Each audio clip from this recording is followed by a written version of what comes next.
Hi, this is Lee from East Peasy All-in-One Homeschool, and I'm going to continue my toilet paper story and talk about how God answered a prayer and protected us.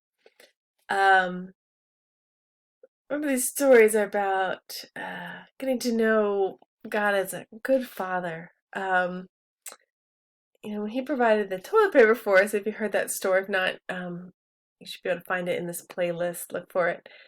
Um, we didn't need toilet paper. We had napkins, and in the morning we could have gone to the store and bought some. Um, but he was protecting my heart. Um, it's not good to be in a place of grumbling. It's not good to ever be like, why? You don't want to ever be stuck in that place. Um, we want to. He wants us to know He loves us. Um, he loves us, and we love Him, and we have a relationship. Um, so those are these stories. Our good Father. I want you to get to know Him, know His love for you, so you in turn love Him back. So Finland. So this is the only time we've ever been in Finland. This is not a usual circumstance for us. Okay, at the time we were living in Gaziantep. You guys can do a geography lesson off of this. We were in Gaziantep, Turkey, which is near the Syrian border. And it was during the whole Syrian refugee crisis. Our city took in more refugees than any other place in the world. We had 500,000 Syrians in this little city all of a sudden.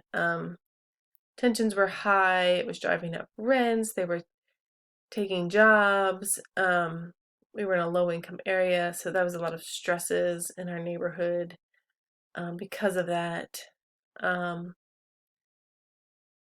We had ISIS recruiting in our neighborhood. The Free Syrian Army had headquarters.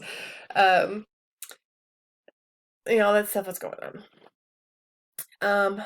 But that that comes in at the end. Okay, so I'm trying not to make these too long. So it's Gaziantep. It's Middle East. Okay, it's Asia, Turkey, Middle East area.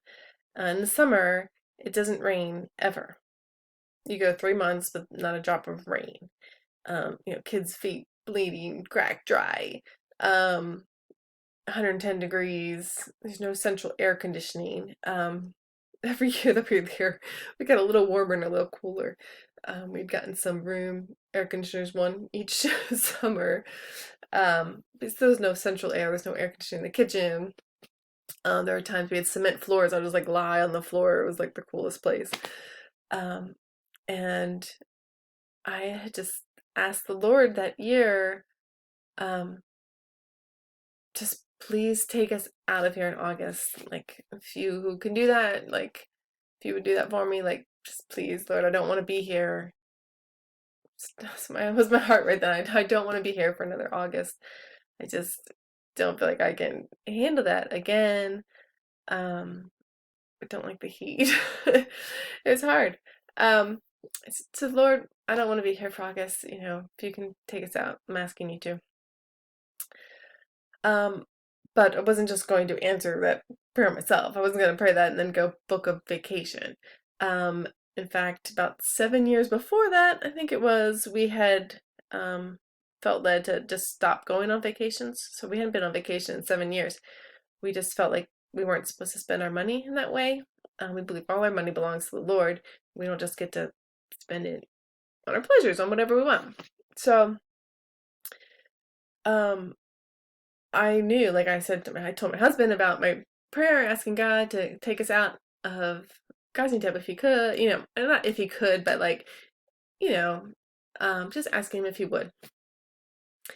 So, but I said to him, like, the only way I would do it is if someone like said, here, you can have our home, you can, whatever, you can have this and go here. I wasn't going to ask anyone, can we use your apartment or, whatever. Because we knew people with vacation homes and stuff.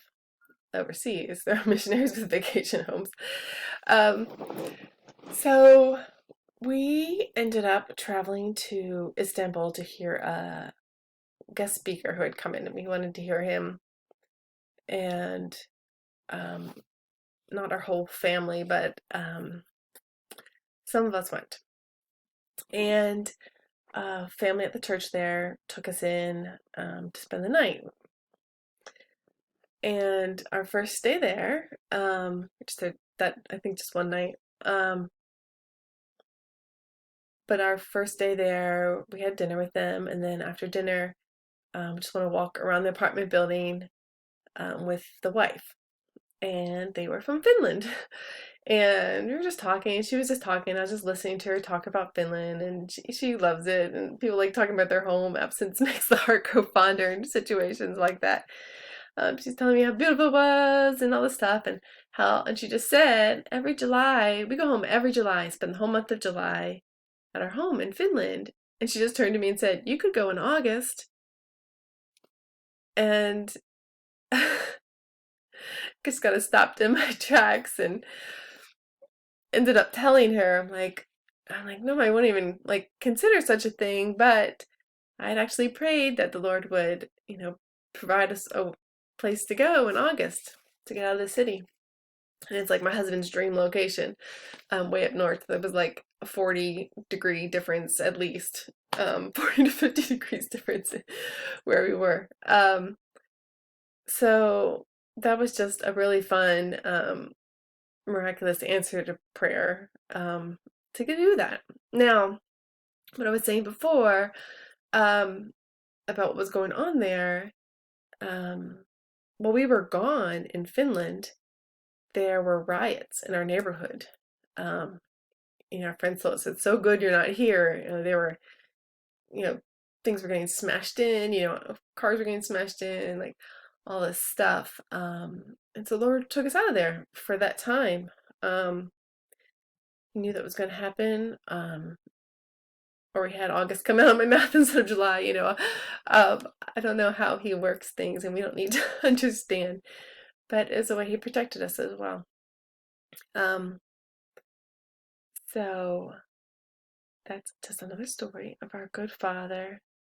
And I will be back tomorrow. I think tomorrow's story is going to be the one I've put on the site, our story about the Lord putting money in the bank.